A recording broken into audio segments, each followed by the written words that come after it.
Inilah kisah panjang sejarah asal-usul ibadah puasa Ramadan. Ibadah Shaum Ramadan atau puasa Ramadan, merupakan salah satu rukun Islam yang wajib dikerjakan oleh kaum muslim. Barang siapa yang meninggalkan atau membatalkan puasa tanpa ada uzur yang dibenarkan syariat, maka sungguh besar sekali azabnya. Dalam sebuah hadis dikisahkan, dahulu pada saat Nabi Muhammad tengah tidur, beliau tiba-tiba didatangi oleh dua sosok lelaki. Lalu, kedua orang itu menarik lengan dan membawa Nabi untuk menaiki gunung yang terjal. Di saat Nabi sampai pada gelapnya gunung, tiba-tiba muncul suara jeritan yang cukup keras. Kedua lelaki itu menjelaskan bahwa suara itu adalah jeritan penghuni neraka. Di perjalanan selanjutnya, tiba-tiba terlihat ada sebuah kaum yang digantung terbalik pada pergelangan kaki mereka. Nampak mulut mereka robek dan berdarah-darah. Ternyata, kaum yang diazab itu adalah orang yang berbuka atau membatalkan puasa sebelum tiba waktu berbuka. Dikisahkan, dahulu sebelum puasa Ramadan disyariatkan, ternyata ibadah puasa sudah ada sejak zaman Nabi Adam alaihissalam. Dijelaskan dalam tafsir At-Salabi, bahwasanya dahulu Nabi Adam alaihissalam pernah melaksanakan puasa 3 hari. Puasa ini dikenal dengan nama puasa Ayyamul Bid, atau puasa hari-hari putih. Sejarahnya, dahulu ketika Nabi Adam diturunkan dari surga ke bumi, maka kulit tubuh Nabi Adam terbakar matahari hingga menyebabkan kulitnya berwarna hitam. Lalu, datanglah malaikat Jibril menemui Nabi Adam dan bertanya, "Wahai Adam, maukah bila badanmu memutih kembali?" Nabi Adam lalu menjawab, "Ya, tentu saja aku mau." Malaikat Jibril kemudian berkata, "Kau berpuasalah pada tanggal 13, 14, dan 15. Nabi Adam lantas menjalankan puasa itu. Dan ajaib, pada hari pertama puasa, sepertiga tubuh Nabi Adam memutih. Lalu di hari kedua, 2/3 tubuh Nabi Adam memutih. Dan di hari ketiga, akhirnya seluruh tubuh Nabi Adam memutih kembali. Selain itu, di dalam tafsir At-Tabari dijelaskan, bahwa Nabi Nuh alaihissalam juga pernah melaksanakan puasa Asyura. Sejarahnya, di masa Nabi Nuh alaihissalam pernah terjadi banjir bandang terdahsyat sepanjang sejarah. Nabi Nuh dan umatnya lalu menaiki kapal yang telah dibuat beserta hewan berpasang-pasang. Ketika peristiwa itu, Nabi Nuh dan penumpang kapal melaksanakan puasa. Kapal Nabi Nuh diketahui berlayar selama 6 bulan sejak bulan Rajab. Ketika masuk bulan Muharram tepatnya pada hari ke-10, kapal Nabi Nuh akhirnya berlabuh di Gunung Judi. Hari itu dikenal dengan Hari Asyura. Sebagai rasa syukur kepada Allah Subhanahu wa Ta'ala, Nabi Nuh alaihissalam lantas melakukan ibadah puasa Asyura.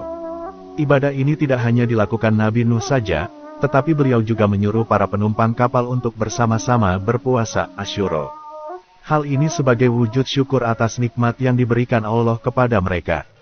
Dikisahkan juga, bahwa ibadah puasa dahulu juga pernah dilaksanakan oleh Nabi Daud alaihissalam. Amalan ibadah puasa beliau dikenal dengan nama puasa Daud. Praktik puasa Daud yaitu puasa selang-seling, maksudnya sehari puasa sehari tidak puasa. Puasa Daud ini termasuk puasa yang paling utama di sisi Allah. Model puasa ini dianggap lebih berat karena sehari melawan nafsu sehari tidak. Nabi Muhammad bersabda, "Utama-utamanya puasa adalah puasanya saudaraku Daud, beliau puasa sehari dan berbuka sehari." Hadis riwayat Ahmad. Selain itu, ibadah puasa juga pernah dilakukan oleh Nabi Musa alaihissalam. Dahulu, Nabi Musa pernah bermunajat kepada Allah selama 40 hari dan meninggalkan umatnya dari Bani Israel. Lokasi itu berada di Gunung Tursina, yaitu tempat di mana Nabi Musa mendapat wahyu dalam kitab Taurat. Selama 40 hari Nabi Musa berpuasa. Bahkan sampai sekarang, tradisi puasa juga masih dikerjakan oleh orang-orang Yahudi. Selain itu, puasa juga dilakukan oleh orang-orang Nasrani. Masih banyak kisah puasanya para nabi dan umat terdahulu. Adapun sejarah disyariatkan puasa Ramadan, adalah bermula setelah hijrahnya Nabi Muhammad ke kota Yasrib atau Madinah. Saat sampai di kota Yasrib, Nabi Muhammad mendapati orang-orang Yahudi tengah melaksanakan ibadah puasa. Nabi lalu bertanya kepada Yahudi mengenai puasa apa yang dijalankan mereka. Lalu, orang-orang Yahudi Madinah menjawab, bahwa mereka tengah mengerjakan puasa hari baik Asyura. Alasan Yahudi Madinah berpuasa adalah, bahwa pada hari itu dahulu Nabi Musa dan Bani Israel diselamatkan dari para musuh, hingga Fir'aun ditenggelamkan. Dulu Nabi Musa berpuasa pada hari itu sebagai rasa syukurnya. Setelah mendengar penjelasan itu, Nabi Muhammad dan para sahabat lalu melaksanakan puasa Asyura. Nabi bersabda, Diriku lebih berhak terhadap Musa daripada kalian. Keterangan ini sebagaimana dijelaskan dalam kitab Manaul Koton Tarihu Tashri'u al-Islam at-Tashri' wal Fiqh. Dikisahkan, dahulu kewajiban puasa Ramadan itu turun pada bulan Sya'ban di tahun kedua Hijriyah. Allah Subhanahu wa Ta'ala menurunkan perintah kewajiban puasa Ramadan, yaitu pada surah Al-Baqarah ayat 183 hingga 185. Kewajiban puasa Ramadan sendiri tertera jelas dalam surah Al-Baqarah ayat 183. Allah Subhanahu wa Ta'ala berfirman yang artinya, "Hai orang-orang yang beriman, diwajibkan atas kamu berpuasa sebagaimana diwajibkan atas orang-orang sebelum kalian agar kamu bertakwa." Quran Surat Al-Baqarah ayat 183. Pada surah Al-Baqarah ayat 184 dijelaskan, pada awal berlakunya puasa Ramadan, dahulu umat Islam masih diberikan kebebasan pilihan. Yaitu, bagi yang fisiknya kuat boleh memilih antara berpuasa atau membayar fidyah jika kesulitan puasa. Namun, tetap puasa lebih utama. Lalu, ketika umat Islam sudah merasa terbiasa berpuasa, barulah aturan pilihan fidyah dihilangkan bagi orang yang kuat berpuasa secara fisik. Hal ini sebagaimana keterangan dalam surah Al-Baqarah ayat 185. Pada mulanya, batas kewajiban umat Islam berpuasa adalah sampai maghrib tiba.